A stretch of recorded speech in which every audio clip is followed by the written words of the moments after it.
என்னம்மா 5 தான் அவர் கிளம்பிட்டாரம்மா. சரி சரி ஓகே. அனைவருக்கும் வணக்கம். முதல்ல உங்கள் அனைவருக்குமே இன்னைக்கு கேரள ஆளுநராக இருக்கின்ற ஆளுநர் இன்று நமக்கு தமிழக ஆளுநராகவும் பொறுப்பேற்றிருக்கிறார். அந்த விழாவிற்கு சென்றுவிட்டு வந்திருக்கிறோம்.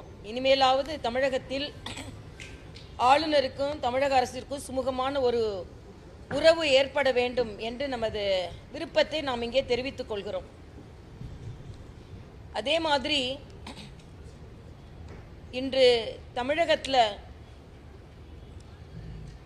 ஒரு செயற்கையான தட்டுப்பாடு உருவாக்கப்பட்டு கொண்டிருக்கிறது.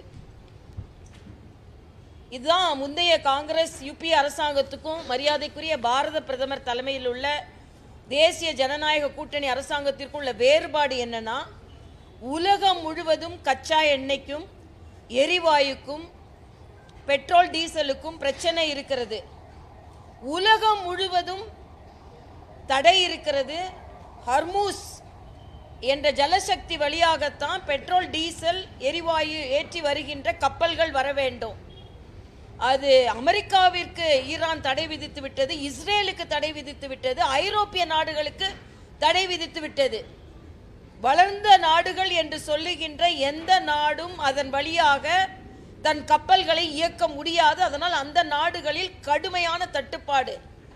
ஆனால் நமது வெளியுறவு கொள்கை எந்த அளவிற்கு மரியாதைக்குரிய பாரத பிரதமர் நட்புணர்வோடு கொடுத்து கொண்டிருக்கிறார் என்றால், மரியாதைக்குரிய வெளியுறவுத்துறை அமைச்சர் ஜெய்சங்கர் அவர்கள் 3 முறை ஈரான் வெளியுறவுத்துறை அமைச்சரோடு தொடர்பு கொண்டு பேசியதால் இந்திய கப்பல்களுக்கு மட்டும் அங்கே அனுமதி கொடுக்கப்பட்டிருக்கிறது.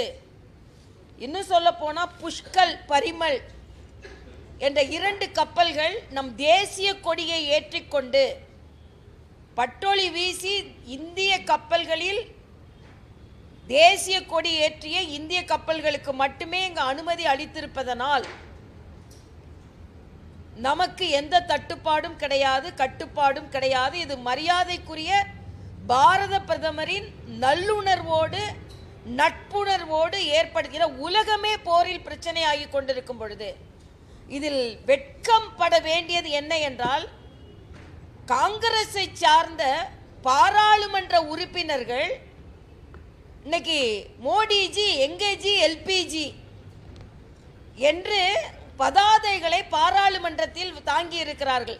ஒரு நாட்டை பற்றிய உண்மையான விவரங்களை கூட தெரியாமல், நாட்டு மக்களை பற்றிய உண்மையான விவரங்களை தெரியாமல், உலகத்தில் எவ்வளவு பிரச்சனைகளை இருக்கிறது என்பதை கூட சரியாக தெரிந்து கொள்ளாமல், தெரிந்தாலும் தெரிந்து கொள்ளாதே போல நடித்துக்கொண்டு மோடிஜி எங்கேஜி எல்பிஜி என்று கேட்டுக்கொண்டு இருக்கிறீர்கள்.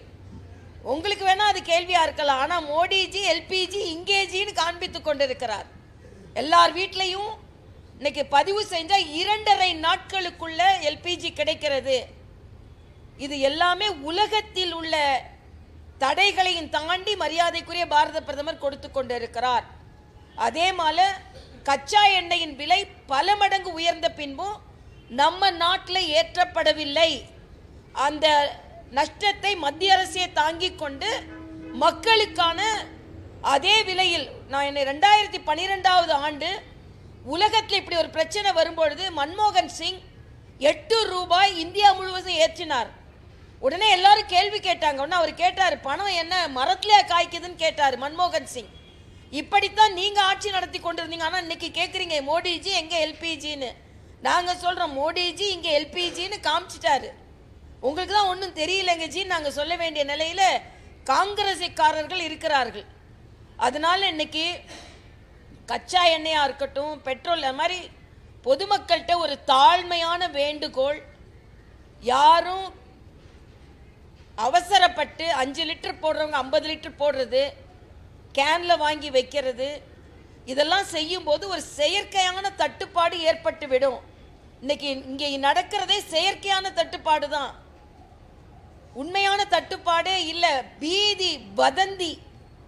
தயவு செய்து அந்த பீதிகளையும் வதந்திகளையும் நம்பாமல் மத்திய அரசு ஏற்கனவே மரியாதைக்குரிய பாரத பிரதமர் நேற்று திருச்சியில் பேசும்போது சொல்லிட்டார், செய்வதெல்லாம் வதந்தி. இது மாதிரி பிரச்சனை வந்த உடனே பெட்ரோலியத்துறை அமைச்சரை கூப்பிட்டு உடனே இந்த பிரச்சனையை எப்படி நிர்வகிக்க வேண்டும் என்று கூட்டம் போட்டு அதை சரி செய்து விட்டோம் என்று மோடி அவர்கள் சொல்லி இருக்கிறார்கள். இதை இந்திய மக்கள் உண்மையிலே சொல்ல வேண்டும் என்றால், இஸ்ரேலில் நடக்காதது, ஐரோப்பிய நாடுகளில் நடக்காதது, அமெரிக்காவில் நடக்காதது, பாதுகாப்பானது இந்தியாவில் நடந்து கொண்டிருக்கிறது. இதுதான் மோடிஜி மேலே மக்கள் வைத்திருக்கின்ற நம்பிக்கையின் அடையாளம். இது உலக நாடுகள் வைத்திருக்கின்ற நம்பிக்கையின் அடையாளம். அது மட்டும் இல்லை, இன்னைக்கு ஹர்மூஸ் மூலமாக மட்டும் இல்லை, 40 நாடுகளில் இருந்து நாம் கச்சா எண்ணெய் இறக்குமதி செய்கிறோம். எல்லாத்துக்கும் மேலே ரஷ்யாவுக்கு கச்சா எண்ணெய் வாங்குவதற்கு நமக்கு யார் அமெரிக்கா அனுமதி கொடுத்தது அப்படின்னு கிண்டல் பேசினாங்க. நமக்கு அனுமதி கொடுக்கல, ரஷ்யா கொடுப்பதற்கு அனுமதி கொடுக்கப்பட்டது. ஆனால் இன்னைக்கு மற்ற நாடுகளுக்கு கிடைக்காமல் 45% கச்சா எண்ணெயை நாம் அதிகமாக கொள்முதல் செய்து இன்று வைத்திருக்கிறோம். இதுவும் மரியாதைக்குரிய பாரத பிரதமரின் நிர்வாக திறமையை காண்பிக்கிறது. இதே காங்கிரஸோ திமுகவோ இதை மாதிரி ஒரு குழப்பமான சூழ்நிலையில் ஆட்சி செய்து கொண்டிருந்தீர்கள் என்றால் கையை விரிச்சிருப்பீங்க. ஆனால் மோடி அவர்கள் அப்படி இல்லை என்பதை நாட்டு மக்கள் புரிந்து கொள்ள வேண்டும் என்பது. சரி, நான் கச்சா எண்ணெயிலிருந்து எரிவாயிலிருந்து தமிழகம் எரிந்து கொண்டிருக்கின்ற ஒரு பிரச்சனைக்கு வருகிறேன். உண்மையிலேயே தமிழகத்தில் கச்சா எண்ணெய் பிரச்சனை இல்லை, எரிவாயு பிரச்சனை இல்லை, எரிசக்தியும் பிரச்சனை இல்லை. ஆனால் உள்ளம் எரிந்து கொண்டிருக்கிறது என்ன என்றால், பெண் குழந்தைகளுக்கு பாதுகாப்பு இல்லை. பொறுப்பு டிஜிபியை வைத்துக்கொண்டு பொறுப்பில்லாமல் காவல்துறை செயலாற்றி கொண்டிருக்கிறது. அந்த பொறுப்பை தமிழக அரசாங்கம் தட்டி கழிக்கிறது. வேதனையோடு சொல்கிறேங்க. நேற்றைய காலையில் ஒரு பத்திரிகை படித்ததிலிருந்து ஒரு குழந்தை, 14 வயது குழந்தை 2-3 பேரால் பாலியல் பலாத்காரம் செய்து காட்டிற்குள் இழுத்து செல்லப்பட்டு, நீங்க உங்க வீட்டு குழந்தையை நினைக்கணும், 14 கிலோமீட்டர் அந்த குழந்தை காலையில் நடந்து போய் காவல் நிலையத்தை அடைந்திருக்கிறது. ஒரு மருத்துவராக சொல்றேன், இந்த பாலியல் பலாத்காரத்தினால அந்த சின்ன உடம்பு எவ்வளவு காயப்பட்டிருக்கும். ஆனால் அந்த குழந்தை தானே எழுந்து 16 கிலோமீட்டர் நடந்து போய் காவல் நிலையத்தில் எனக்கு இப்படி நடந்ததுன்னு சொல்ல வேண்டிய அவல நிலை இன்று தமிழ்நாட்டில் இருக்கிறது. என்னை கேட்டால் முதலமைச்சரோ அமைச்சர்களோ இனிமேல் ஓட்டு வேணும்னு கேட்க தகுதி இல்லை என்பது எனக்கு கருத்து. பெண் குழந்தைக்கு, அதாவது தூத்துக்குடியில் இயற்கை உபாதையை கடிக்க ஒரு குழந்தை சென்றிருக்கிறார்.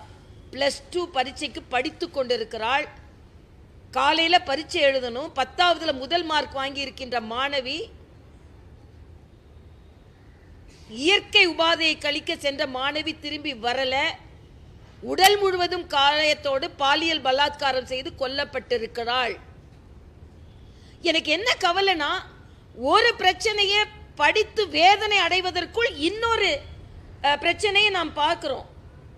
இன்னைக்கு அந்த மதுராந்தகத்தில் நடந்ததை பற்றி வேதனை அடைந்து கொண்டிருக்கின்ற நேரத்திலேயே ஒட்டப்பிடாரத்தில் தூத்துக்குடியில் ஒரு குழந்தை, எல்லாம் 17-14 வயது குழந்தைகள், 2.5 வயது குழந்தையை திராவிட முன்னேற்ற கழகத்தை சார்ந்தவன் ஒருவன் கசக்கி போட்டு இருக்கிறான். ஆக பெண் குழந்தைகளுக்கு பாதுகாப்பே இல்லை. இன்னைக்கு எல்லாத்தோட அந்த குழந்தைகளுக்கு தூத்துக்குடி மாவட்டத்தில் நடந்ததுக்கு அங்கே பெற்றோர்கள் அழுது கொண்டே போய் காவல் நிலையத்தில் போய் புகார் அளித்தால் காவல் அதிகாரி புகாரை வாங்க மறுத்திருக்கிறார். இது தமிழ்நாட்டில் எல்லா காவல் நிலையத்திலையும் நடக்குது. குற்றத்தின் வழக்குகளின் எண்ணிக்கையை குறைப்பதற்காக வழக்குகளை பதிவு செய்ய மறுக்கிறார்கள். தமிழ்நாட்டில் குற்றங்கள் குறைந்திருக்கிறது என்று மாய தோற்றத்தை ஏற்படுத்த வேண்டும் என்பதற்காக குற்றங்களை பதியவே காவல்துறை மறுக்கிறது என்பது நேரடியான குற்றச்சாட்டு. இதில் பொறுப்பு டிஜிபி ஏதோ இப்போ 5 மணிக்கு மக்களிடம் சட்டம் ஒழுங்கலாம் நல்லா தான் இருக்குன்னு பொறுப்பற்ற முறையில் பேச இருப்பதாக நான் கேள்விப்பட்டேன். ஆனால் கேட்குறேன், ஒரு பொறுப்பு டிஜிபியை வைத்துக்கொண்டு ஒரு முழு நேர டிஜிபி கூட போட முடியாமல் ஒரு அரசாங்கம் எதுக்கு நடைபெறுகிறது என்று நான் கேட்கிறேன். எல்லா குற்றத்திற்கும் அதுதான் காரணம். நேற்று நீங்கள் மதுராந்தகத்தில் நடந்தவங்க அவங்க ட்ரக் இன்ஃப்ளூயன்ஸில் இருந்திருக்காங்க. இது சுப்பிரமணியம் போன்றவர்கிட்ட கேட்டோம்னா ட்ரக் இன்ஃப்ளூயன்ஸே இல்லைன்னு அடுத்த நாள் சொல்லுவாங்க. என்னமோ இவங்க போய் டெஸ்ட் பண்ண மாதிரி. மிக வேதனையாக இருக்கிறது. இதுவரைக்கும் தமிழ்நாட்டில் இப்படிப்பட்ட பெண் குழந்தைகளுக்கு கொடுமை நடைபெறவில்லை. எல்லாமே பால் மனம் மாறாத குழந்தைகள். எனக்கு உண்மையிலே எனக்கு ரொம்ப மனது வேதனையாக இருக்கிறது. ஒரு ட்வீட் போட்டா இந்த ட்வீட் போட மாதிரி அடுத்த நாள் அந்த நிலை வரக்கூடாதுன்றதுக்குள்ள அடுத்த நாள் என்னங்க நீங்க ஆட்சி நடத்துறீங்க? இதுல வேற விளம்பரம் வேற. தமிழ்நாடு தலை நிமிர்கிறதாம், தமிழ்நாடு தலை குனிந்து கொண்டிருக்கிறது, பாதுகாப்பற்றதாக இருக்கிறது. நீங்கெல்லாம் என்ன மாநாடு போட்டு திமுகவிற்கு இந்திய கூட்டணிக்கு ஓட்டு வாங்குறதுக்கு கேட்பதற்கு தகுதி இல்லாதவர்களாக மாறிவிடுகிறீர்கள். ஒரு மாநிலத்தில் பெண் குழந்தைகள் பாதுகாப்பாக ஒரு இரவு நேரம் போய் படிக்க முடியல, தனது இயற்கை உபாதையை கழிக்க முடியல, போனா எடுத்துட்டு போயிடுறானுங்க. என்னங்க நடக்குதுங்க இதுல? அதோட இதுல அங்க உள்ள முதலமைச்சர் இதுக்கு என்ன பதில் சொல்றாங்க? எல்லாத்துக்கும் மேல பள்ளி குழந்தைகள் பாதுகாப்பில் 44 குழந்தைகள் கோயம்புத்தூர்ல மதிய உணவு சாப்பிட்ட குழந்தைகள் பரிதவித்துக் கொண்டிருக்கிறார்கள். சுருண்டு சுருண்டு சுருண்டு. எனக்கு தெரியுங்க, ஃபுட் பாய்சன் அந்த குழந்தைங்க வயிற்று வலி எப்படி வரும்னு எனக்கு தெரியும். பரிதவித்துக் கொண்டிருக்கிறார். நான் கேட்கிறேன், அன்பில் பொய்யாமொழி அவர்கள், கரூருக்கு உடனே போய் அழுதீங்களே, அங்க குழந்தைங்களை போய் பார்க்க போனீங்களா? முதலமைச்சர் என்ன செய்து கொண்டிருக்கிறார்? ஏதாவது கேட்ட உடனே மணிப்பூரை பாருங்க, மகாராஷ்டிராவை பாருங்க, உங்க ஊரை பாருங்க. மிக அதே மாதிரி இன்னொரு இடத்துல நாய் கடிச்சிருக்கு குழந்தைங்கள. பள்ளியில் உள்ள குழந்தைங்க +2 எழுத வந்த குழந்தைங்களுக்கு நாய் கடிச்சிருக்குதுங்க. குழந்தைங்களை கூட்ட ஆஸ்பத்திரிக்கு போயிருக்காங்க. என்ன நடக்குது தமிழ்நாட்டில்? பள்ளி போற குழந்தைங்களுக்கும் பாதுகாப்பு இல்லை, ரோட்ல போற குழந்தைங்களுக்கும் பாதுகாப்பு இல்லை. எல்லாம் இங்க குடி போதை இதுதான் நடந்து கொண்டு இருக்கிறது. இதுல வேற போதையின் பாதையில் நடை போடாதீர்கள்னு விளம்பரம் வேற. அதனால மிக வேதனையாக நாங்கள் இதை பதிவு செய்கிறோம். எல்லாத்துக்கும் மேல மரியாதைக்குரிய பாரத பிரதமர் நேற்று எல்லா அமைச்சர்கள் மீது ஊழல் குற்றச்சாட்டு இருக்குன்னு சொன்னாரு. உடனே காலையில அமைச்சர் ரகுபதி சொல்றாரு, இல்ல இல்ல அதெல்லாம் இல்ல, நீங்க அப்படின்னா நடவடிக்கை எடுத்திருக்க வேண்டியது தானே. அதை தான் சொல்றாங்களே, கோர்ட் நேரு மேல FIR பதிவு செய்கிறது உயர் நீதிமன்றம் தானே சொல்லி இருக்கு. அப்ப நீங்களாம் என்ன அமைச்சர்கள் நான் கேட்கிறேன். மரியாதைக்குரிய பாரத பிரதமர் நேற்று சொன்னதை போல, நேற்று நீங்க பாத்தீங்கன்னா 6 வழித்தடங்கள் தமிழ்நாட்டில், திருநெல்வேலியும் பெங்களூரையும் இணைக்கின்ற வழித்தடம். எல்லாத்துக்கும் மேல கங்கை கொண்ட சோழபுரத்தில் ஒரு அவுட்டர் ரிங் ரோடு ஒன்று போட்டிருக்காங்க. இதன் மூலம் வெளிநாட்டு பயணிகள், சுற்றுலா பயணிகள் அதிகமாக வருவதற்கு வாய்ப்பு இருக்கிறது. தூத்துக்குடியே அது மாதிரி தான் இதற்கு முன்னால் மேம்படுத்தினார்கள். மதுரை விமான நிலையம் உலகத்தரம் வாய்ந்த விமான நிலையமாக மாற்றப்பட்டிருக்கிறது. இதன் மூலம் தென் பகுதிகள் முழுமையாக வளர்ச்சி அடையும். நீங்க பாத்தீங்கன்னா திருநெல்வேலியில மட்டும் இதுவரைக்கும் 30,000 பேர் தான் இறங்கி ஏறுகின்ற வசதி இருக்கின்ற இடத்துல 10 லட்சம் பேர் ஏறலாம் இறங்கலாம். ஆக இதெல்லாம் இன்ஃப்ராஸ்ட்ரக்சர்ல வருமா இல்லையா? முதலமைச்சர் மத்திய அரசின் துணை இல்லாமல் தமிழகம் முதன்மைக்கு வந்திருக்குன்னு எப்படி வரும்? 14 லட்சம் கோடிக்கு மத்திய அரசு இன்ஃப்ராஸ்ட்ரக்சரை உருவாக்கி கொடுத்திருக்கிறது. எல்லாத்துக்கும் மேல ராகுல் காந்தி நேத்து ஓம் பிர்லா மேல நம்பிக்கையில்லா தீர்மானம் கொண்டு வந்துட்டு பேசுறதுக்கே ஆளை காணும். மரியாதைக்குரிய அமித்ஷா அவர்கள் சொல்றாரு, நம்பிக்கையில்லா தீர்மானம் கொடுப்பாரு, பேசுறதுக்குள்ள வெளியே ஓடி போயிடுவாரு அப்படின்னு சொல்லிட்டு. ஓம் பிர்லா அவர்கள் பாஜகவிற்கு கொடுத்ததை விட காங்கிரசிற்கு 6 மடங்கு அதிக நேரம் கொடுத்திருக்கிறார்கள். ஆக இந்த நாட்டு மக்களிடம் பொய்யே சொல்லிக் கொண்டிருந்தாலும் அதை மக்கள் நம்ப மாட்டார்கள். இன்று தமிழகம் மிக மிக பரிதவிக்கின்ற நிலையில் பெண்கள் பாதுகாப்பில் இருக்கிறது. அதனால தான் பாரதிய ஜனதா கட்சியின் சார்பில் 15ஆம் தேதி பெண் குழந்தைகளுக்கு பாதுகாப்பு கொடுக்க முடியாத திமுக மாடல் அரசை கண்டித்து நாங்கள் ஆர்ப்பாட்டம் செய்ய இருக்கிறோம்.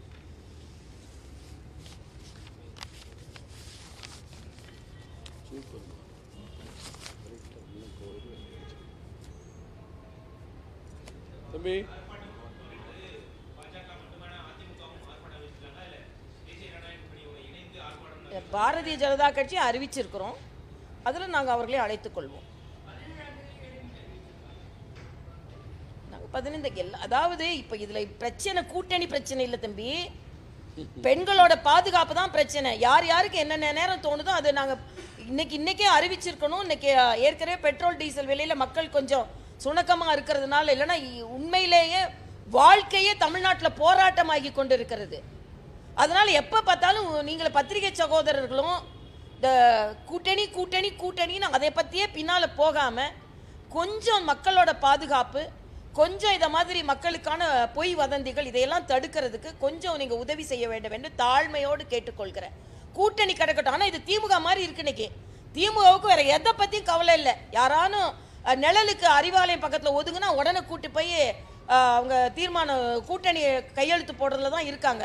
அது ஒன்று தான் இவங்க குறிக்கோள். ஒரு வருடமாக தமிழக மக்கள் மீது அக்கறை இல்லை, தமிழக மக்கள் பாதுகாப்பு மீது அக்கறை இல்லை, பெண்கள் பாதுகாப்பு மீது அக்கறை இல்லை. எத்தனை பேரை கூட்டி கொண்டு வந்து நாங்கள் தேர்தலை சந்திப்போம், தேர்தல் தேர்தல் தேர்தல். அது உங்களுக்கு இப்போ கிடைக்க போகிறது இல்லை. நிச்சயமாக திமுக தோக்கு தான் போகுது, இண்டி கூட்டணி தோற்கத்தான் போகுது. ஏன்னா பெண்களுக்கு பாதுகாப்பு எந்த மாநிலத்தில் இல்லையோ அந்த மாநிலத்தில் அந்த ஆட்சி நிச்சயமாக வீட்டுக்கு தான் போக வேண்டும். அதனால தேர்தல் வருகிறது ஓகே, கூட்டணி வருகிறது ஓகே, எல்லாமே கூட்டணியை நோக்கி இல்லாமல் மக்களை பற்றி சிந்திக்க வேண்டும் என்பது எனது கருத்து.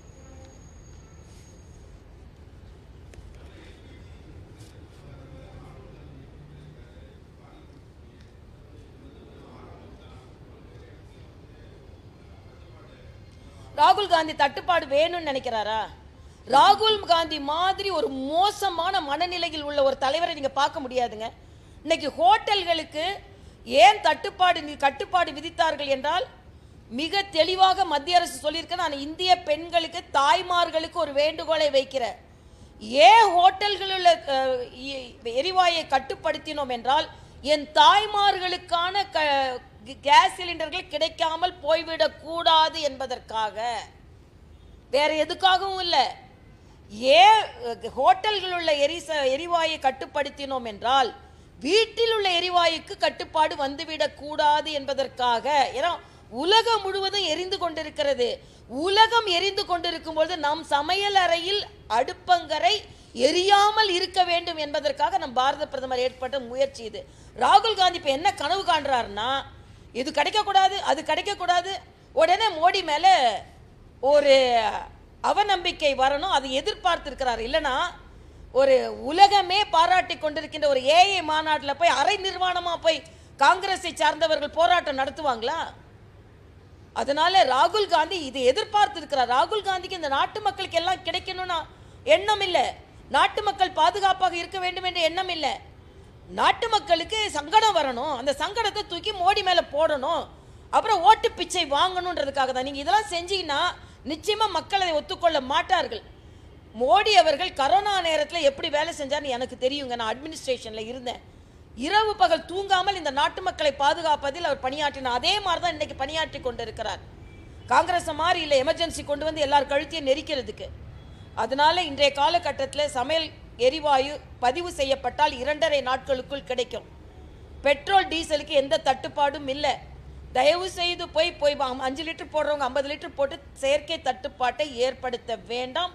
அரசாங்கம் மீது நம்பிக்கை வைக்க வேண்டும் என்று நான் கேட்டுக்கொள்கிறேன்.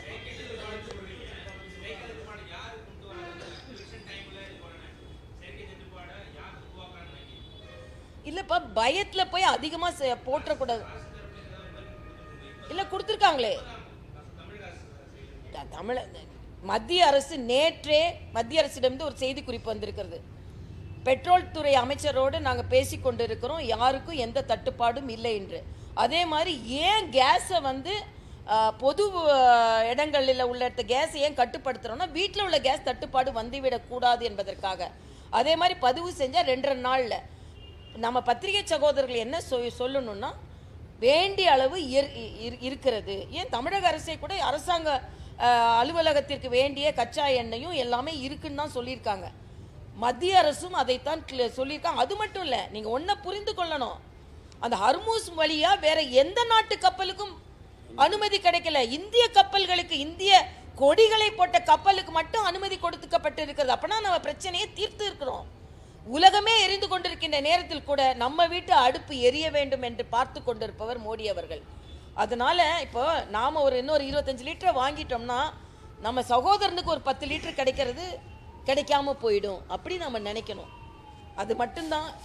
பொதுமக்கள் எப்பவுமே பீதி அடைவது இயல்பு. பொதுமக்கள் மீது நான் எந்த குறையும் சொல்லலை. ஆனால் நாம அவங்களுக்கு அதை விழிப்புணர்வு ஏற்படுத்த வேண்டும் என்பது எனது கருத்து.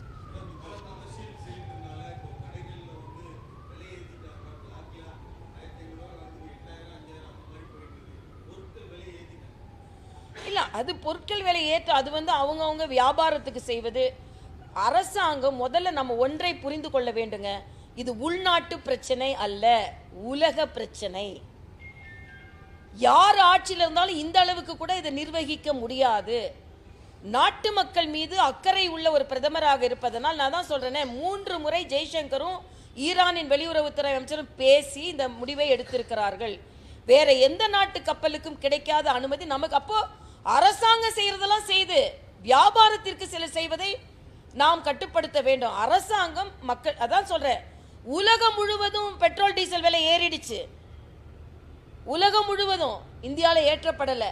ஏன்னா அந்த பலுவை மக்கள் மீது செலுத்தக்கூடாதுன்னு. அதனால தான் ஒரு எக்ஸாம்பிள் சொன்னேன். 2012 இதை மாதிரி ஒரு பிரச்சனை வரும்பொழுது மன்மோகன் சிங் ஓப்பனாகவே சொன்னார், 8 ரூபாய் இந்தியா முழுவதும் ஏற்றப்பட்டு இருக்கிறதுன்னு. அதுக்கு பதில் கேட்கும் போது தான் கேட்டார், என்ன 8 ரூபாய் ஏற்றிட்டீங்களன்னா என்ன பணம் மரத்துலையா காய்க்குது, எங்களுக்கு மட்டும் எங்கேருந்து பணம் வருதுன்னு கேட்டார். அப்படிப்பட்ட ஆட்சி தான் நீங்கள் நடத்தி கொண்டிருந்தீர்கள் என்பதை நான் இங்கே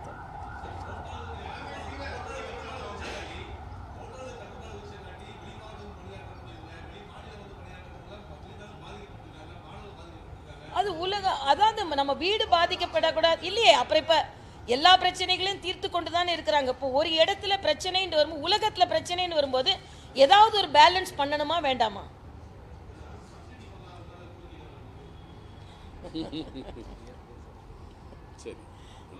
ஒரே ஒரு கேள்வி கேட்கிறேன். ஸ்டாலின் அவர்கள் 100 ரூபாய் எங்கப்பா கேட்கறவங்க வாய் போச்சு எல்லாருக்கும். 100 ரூபாய் கொடுக்குறேன்னாருல கேஸுக்கு மானியம், எங்க கொடுத்தாரு?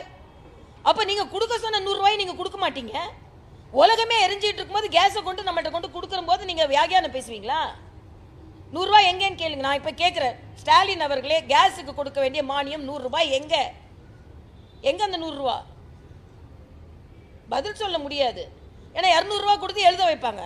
நான் எங்க 100 ரூபான்னு கேட்டா 200 ரூபாய் யூபிஸ், 100 ரூபாய் எங்க இவர்கள் கேட்டார்கள், இவர்கள் சுட்டத்தலை பரட்டத்தலை கேட்கறதுக்கு உனக்கு உரிமை இருக்கான்லாம் எழுதுவாங்க. அதை பத்தி கவலை இல்லை. ஆனா ஆமா, அது ஈரான் போறதான் கேட்கணும். ஆனா சீராகி விடும்.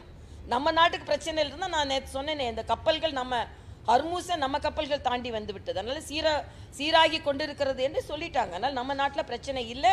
குறிப்பா இந்திய நாட்டுக்கு தான் பிரச்சனை இல்லை. ஏற்கனவே ஐரோப்பிய கப்பல்களை, இஸ்ரேல் கப்பல்களை, அமெரிக்க கப்பல்களை அவர்களை விடலை. நம்ம கப்பல்களை மட்டும்தான் விட்டுருக்காங்க. இன்னொன்று, இந்திய மாலுமி ஓட்டிய கப்பல் ஒன்று எண்ணெயோட இப்போ கொஞ்ச நேரத்துக்கு முன்னால் மும்பை துறைமுகத்துக்கு வந்துருச்சு. அதனால் அப்பவும் பிரச்சனை நமக்கு தீர்ந்துருச்சு. இது உலகத்திலேயே வேறு எந்த நாடும் செய்ய முடியாத ஒரு தீர்வை நாம் கண்டு கொண்டு இருக்கிறோம். முதல்ல அதை கொஞ்சம் பாராட்டி பழகுங்க. உலகமே எரிஞ்சிட்டு இருக்கும்போது நம்ம நாட்டு மக்களை பாதுகாத்து கொண்டிருக்கிறார் அப்படின்னு ஒரு ஆன்மா என்பதை எல்லாரும் கொஞ்சம் புரிந்து கொண்டு பாராட்டுங்க. ஸ்டாலின் பாராட்ட மாட்டாரு. நான் கேட்குறேன், கேட்டுட்டு நீங்கள் அந்த 100 ரூபாயை மானியத்தை கொடுத்துட்டு அப்புறம் கேஸை பற்றி பேசுங்கன்னு சொல்கிறேன். பெட்ரோல் டீசல் விலையை குறைக்கிறேன் நாங்கள் எங்கே குறைச்சாங்க? பெட்ரோல் டீசல் விலையையும் கேஸையும் பற்றி பேசுவதற்கு ஸ்டாலினுக்கு எந்த உரிமையும் கிடையாதுன்றது எந்த கருத்து.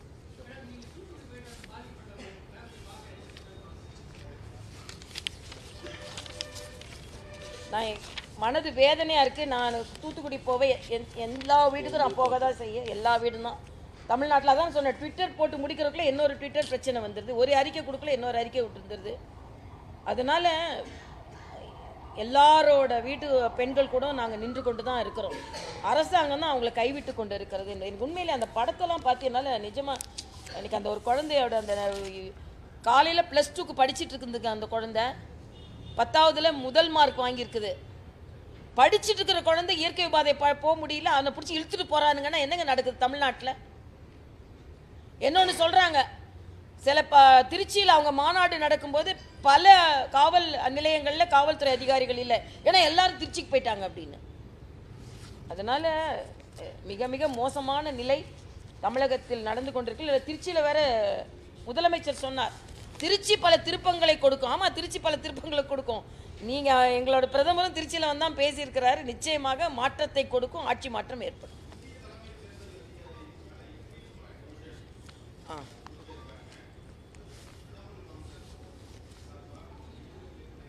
அதாவது பார்லிமெண்ட்ல இன்னைக்கு அமித்ஷா கூட சொல்லியிருக்காரு, பார்லிமெண்டோட நேரம் முழுவதுமாக வீணடிக்கப்படுகிறது. ஓம் பிர்லா மேல இம்பீச்மெண்ட் மோஷன், சுவாமிநாதன் அவர் மேல இம்பீச்மெண்ட் மோஷன், இன்னைக்கு வந்து தேர்தல் அதிகாரி மேலே இம்பீச்மெண்ட் மோஷன் என்னங்க அவர் மேலே எல்லார் மேலேயும் இப்படி கொடுத்து கொண்டு இருந்தால் இன்னைக்கு எல்லாமே டிஸ்ப்ரூவ் ஆகிட்டு இருக்கு. ராகுல் காந்தி என்ன சொன்னார்? ஓட்டு திருட்டுன்னு சொன்னார்.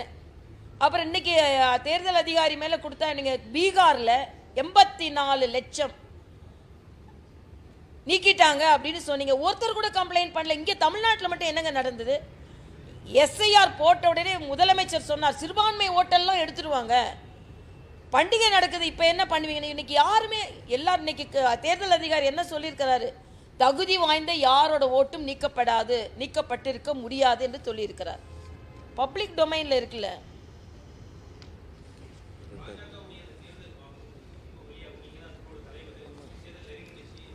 இதுல ஒரு மகிழ்ச்சியான ஒரு விஷயம் என்னன்னா, பொதுமக்களின் பங்களிப்பு என்னை மகிழ்ச்சி அடைய செய்கிறது. 13,800 பேர் மிஸ்ட் கால் மூலமா எங்களை பதிவு செய்திருக்கிறாங்க. இன்னொன்று, ஒவ்வொரு 38 மாவட்டங்களிலும் ஒவ்வொரு பெட்டிலையும் 500 1000 சஜஷன்ஸ் வந்திருக்குதுங்க. மிக மகிழ்ச்சியாக இருக்கிறது. ஏன்னா பொதுமக்கள் அந்த அளவிற்கு வந்து எழுதி போடுவாங்க நாங்கள் கூட நினைக்கவே இல்லை. அதனால் அது எல்லாமே நாங்கள் வந்து பிரித்து அவங்க போட்டாங்க, அதை கவனிக்கல இல்லைங்க. உண்மையிலே இந்த எங்கள் தேர்தல் குழுவை நான் பாராட்டுறேன். உட்கார்ந்து பிரித்து பார்த்து அதை எழுதி கொண்டு இருக்கிறார்கள். அதனால் நிச்சயமாக ஒரு வாரத்துக்குள்ளே எங்களோட தேர்தல் அறிக்கை தயாராகிவிடும்.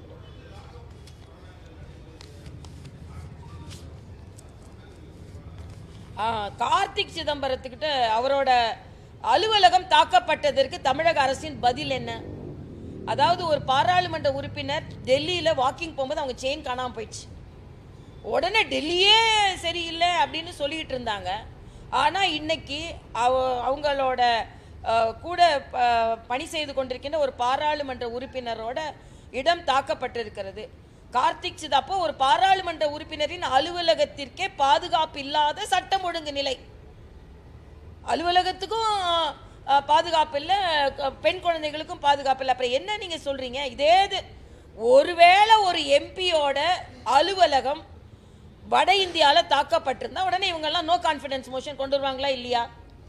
பெண்களுக்கு பார்லிமெண்ட் உறுப்பினர்களுக்கு பாதுகாப்பு இல்லைன்னு கொண்டு வாங்க. 40 பேரும் போய் பார்லிமெண்ட் உறுப்பினர்களுக்கு பாதுகாப்பு இல்லைன்னு நம்பிக்கையில்லா தீர்மானம் கொடுங்க பார்லிமெண்ட்ல போய். இப்போ தமிழ்நாட்டில் எது நடந்தாலும் ஒன்றும் பிரச்சனை இல்லை உங்களுக்கு. கார்த்திக் சிதம்பரமே அந்த தனது அவநம்பிக்கையை தமிழ்நாட்டில் என்னோட அலுவலகத்துக்கே பாதுகாப்பு இல்லை என்பதை தெரிவிக்க வேண்டும் என்பது எனது கருத்து.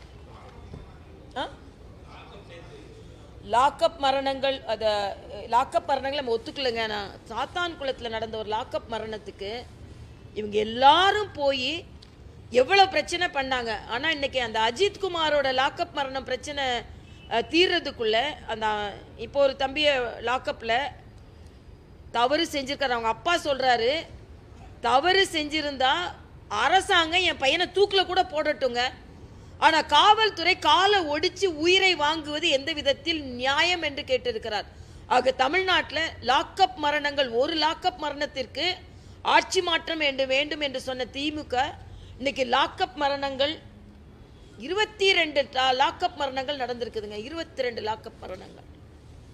என்ன சொல்றாங்க திமுக இதுக்கு?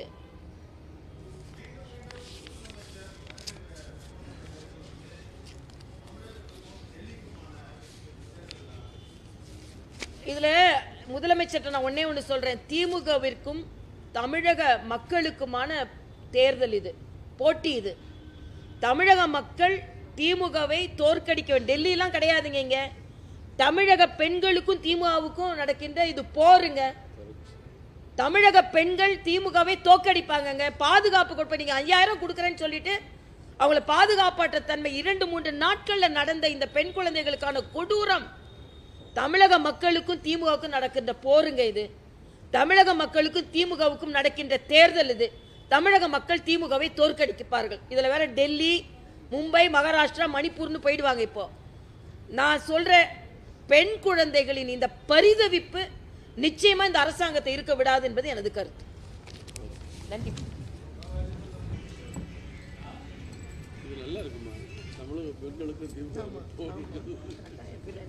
நிஜமா மருத்துவம் 16 கிலோமீட்டர்